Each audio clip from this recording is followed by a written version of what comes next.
ఉత్తరాంధ్ర ప్రజల దశాబ్దాల నిరీక్షణకు తెరపడే క్షణం ఆసనమైంది. అంతర్జాతీయ పటంలో విశాఖ మహానగరం మరో సరికొత్త మైలురాయిని అధిగమించబోతోంది. రీజన్ రూపురేఖలను మార్చేసి భోగాపురం గ్రీన్ఫీల్డ్ ఇంటర్నేషనల్ ఎయిర్పోర్ట్ వచ్చే నెల 1న వైభవంగా ప్రారంభోత్సవానికి సిద్ధమైంది. ప్రధానమంత్రి నరేంద్ర మోదీ చేతుల మీదుగా ఈ గ్రీన్ఫీల్డ్ ఎయిర్పోర్ట్ ప్రారంభం కానుంది. అయితే ఈ ప్రాజెక్ట్ ఒక్క రోజులో రూపుదిద్దుకోలేదు. ప్రభుత్వ మార్పులు, టెండర్లు, భూసేకరణ, కోర్టు వివాదాలు, ఒప్పందాలు, నిర్మాణ దశలు ఇవన్నీ దాటుకుంటూ చివరికి ప్రారంభానికి చేరుకుంది. భోగాపురం ఎయిర్పోర్ట్ నేపథ్యం ఏంటి? ఈ ప్రత్యేక కథనంలో చూద్దాం. What's the special story? ఎట్టకేలకు ఉత్తరాంధ్ర వాసుల కళ నెరవేరింది. సంతోష గడియలు వచ్చేసినాయి.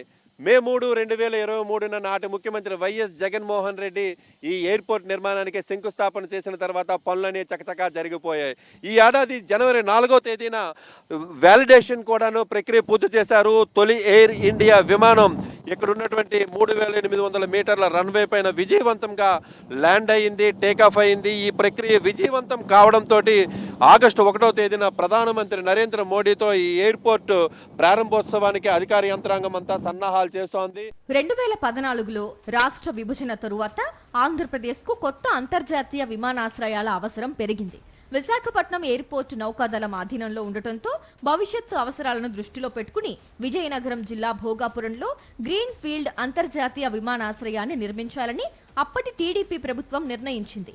2015లో భోగాపురం ఇంటర్నేషనల్ ఎయిర్పోర్ట్ కార్పొరేషన్ను ఏర్పాటు చేసి భూసేకరణ, కేంద్ర అనుమతుల ప్రక్రియను ప్రారంభించింది.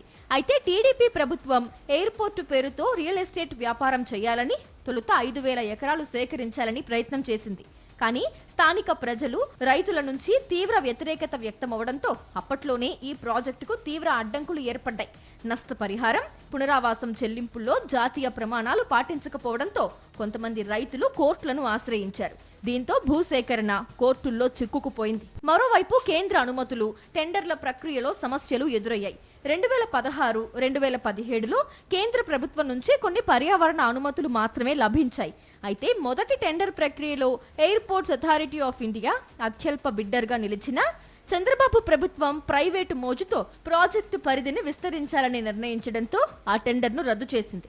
తర్వాత 2018లో అంతర్జాతీయ ప్రమాణాలతో మళ్లీ టెండర్లను ఆహ్వానించింది. ప్రభుత్వానికి ప్రతి ప్రయాణికుడి నుంచి ఎంత చెల్లిస్తారన్నదే ఎంపికకు ప్రమాణంగా నిలిచింది.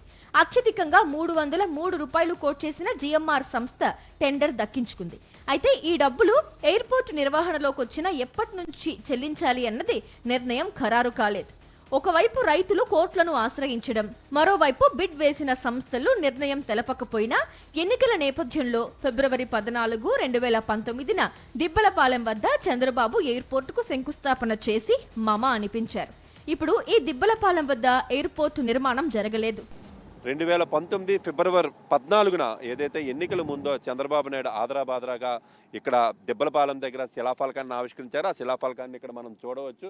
ఆయన వేసినటువంటి శిలాఫలకం, ఈ శిలాఫలకం ఇప్పుడు నిర్మాణం జరిగినటువంటి ఎయిర్పోర్ట్కి ఏమాత్రం కూడా సంబంధం లేదు. ఎందుకంటే అప్పటికే ఇక్కడ ఉన్నటువంటి భూసేకరణ ఎక్కడ జరుగుతుంది, ఎన్ని ఎకరాలు జరుగుతుంది, రైతులు ఎవరు, పరిహారం ఏంటి అన్నటువంటి ఒక స్పష్టత లేకుండా, కేంద్ర ప్రభుత్వం నుంచి అనుమతులు రాకుండా, టెండర్స్ ఖరారు కాకుండానే అప్పట్లో చంద్రబాబు నాయుడు వేసినటువంటి శిలాఫలకం ఇది. ఈ శిలాఫలకం ప్రకారం అయితే మాత్రం ఈ రోజున ఎయిర్పోర్ట్ నిర్మాణం అయితే పూర్తిగా జరగలేదు అని మనం చెప్పుకోవచ్చు. ఆ తర్వాత వచ్చినటువంటి వైఎస్ జగన్మోహన్ రెడ్డి ప్రభుత్వం దీన్ని అంతటినీ కూడా ఖరారు చేసింది, నష్టపరిహారాన్ని రైతులకి ఇచ్చింది, కోర్టు వివాదాలన్నింటినీ కూడా పరిష్కరించింది. మరోవైపు ఇక్కడ జిఎంఆర్ సంస్థకి ఇవ్వాల్సినటువంటి భూములన్నీ కూడా ఇచ్చి అక్కడ ఉన్నటువంటి ఏదైతే రైతాంగం ఉన్నారో ఖాళీ చేసిన గ్రామాల్లో వీళ్ళందరికీ కూడాను పూర్తిగా పునరావాస కాలనీలు మౌలిక సదుపాయాలతో కల్పించిన తర్వాత అక్కడికి పంపించడం జరిగింది. ఇవంతా అయిన తర్వాత జిఎంఆర్ అనేటువంటి సంస్థ ఈ బిడ్డింగ్లో పార్టిసిపేట్ చేసి బిడ్డింగ్ను దక్కించుకుంది. ఆ తర్వాత ఇది GMR Visakhapatnam international airport corporation లిమిటెడ్గా పేరు మార్చి ఇక్కడ పనులు ప్రారంభమైనటువంటి పరిస్థితి. ఆ పనులు చకచకా పూర్తయిన తర్వాత 2024లో వైఎస్ఆర్ కాంగ్రెస్ పార్టీ ప్రభుత్వం పోయిన తర్వాత టీడీపీ ప్రభుత్వం వచ్చింది. దీనికి మౌలిక సదుపాయాల కల్పనలో టీడీపీ ప్రభుత్వం నిర్లక్ష్యం వహించింది అనేటువంటి ఆరోపణలు అయితే మనకు కనిపిస్తున్నాయి. ఆ తర్వాత వైఎస్ జగన్ ప్రభుత్వం వచ్చాక ఎయిర్పోర్టు నిర్మాణానికి అడ్డంకిగా ఉన్న ప్రతిబంధకాలు అన్నీ తొలగించే ప్రయత్నాలు వేగవంతమయ్యాయి. 5,000 ఎకరాల భూసేకరణ నుండి 2,200 ఎకరాల భూసేకరణకు కుదించారు.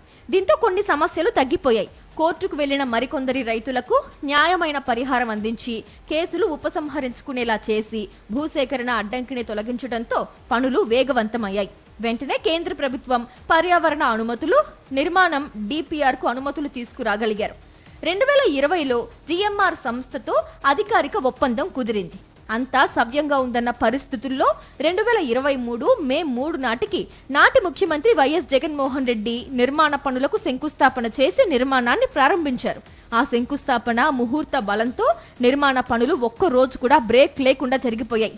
భోగాపురం ఎయిర్పోర్ట్ నిర్మాణం భారతదేశంలోని కల్లా ఒక ప్రెస్టీజియస్ ఎయిర్పోర్ట్ నిర్మాణంగా నిర్మాణ సంస్థ DMR తీసుకుంది. 2,203 ఎకరాల్లో నిర్మాణం అవుతున్నటువంటి ఈ ప్రాజెక్టు పైన 4,600 కోట్ల రూపాయలను GMR సంస్థ పెట్టుబడి పెట్టింది.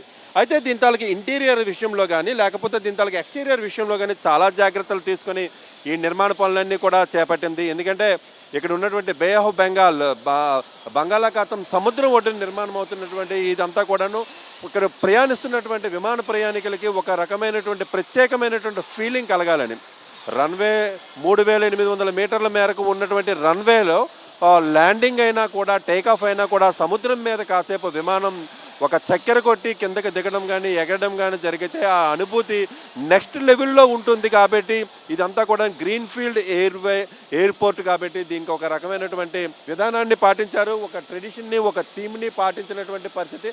ఆంధ్రప్రదేశ్లో పేరెన్నిక కలనటువంటి అన్ని రకాల కళాఖండాలను ఈ ఇంటీరియర్లో ముఖ్యంగా పొందుపరిచినటువంటి పరిస్థితి అయితే కనిపిస్తుంది. 2026 జనవరి 4న ఎయిర్పోర్ట్ రన్వేపై ఎయిర్ ఇండియా విమానంతో వాలిడేషన్ ఫ్లైట్ ట్రయల్ రన్ పూర్తి చేశారు. ఇది విజయవంతం కావడంతో మిగతా సాంకేతిక పరమైన అనుమతులు కూడా వచ్చేశాయి. ప్రస్తుతం అన్ని ఏర్పాట్లు పూర్తి కావడంతో ఆగస్టు 1న ప్రధానమంత్రి నరేంద్ర మోదీ చేతుల మీదుగా విమానాశ్రయం ప్రారంభం కానుంది. ఏటా 60 లక్షల మంది ప్రయాణికులను నిర్వహించే సామర్థ్యంతో ప్రారంభమవుతున్న భోగాపురం అంతర్జాతీయ విమానాశ్రయం అల్లూరి సీతారామరాజు ఇంటర్నేషనల్ ఎయిర్పోర్ట్ గా నామకరణం చేశారు. దీనిని భవిష్యత్తులో మరింత విస్తరించేలా ప్రణాళికలు సిద్ధమయ్యాయి. ఉత్తరాంధ్రకు అంతర్జాతీయ అనుసంధానం, పారిశ్రామిక పెట్టుబడులు, కార్గో సేవలు, పర్యాటక రంగానికి కొత్త ఊపునివ్వనున్న ఈ ప్రాజెక్ట్ దాదాపు 12 ఏళ్ల ప్రణాళిక, 3 ప్రభుత్వాల పాలనలో సాగిన పరిపాలనా ప్రక్రియ, వేల కోట్ల పెట్టుబడుల ఫలితంగా ఇప్పుడు ప్రజలకు అందుబాటులోకి రానుంది. మరిన్ని అప్డేట్స్ కోసం ఛానల్ ను సబ్స్క్రైబ్ చేయండి. నోటిఫికేషన్స్ కోసం బెల్ ఐకాన్ పై క్లిక్ చేయండి.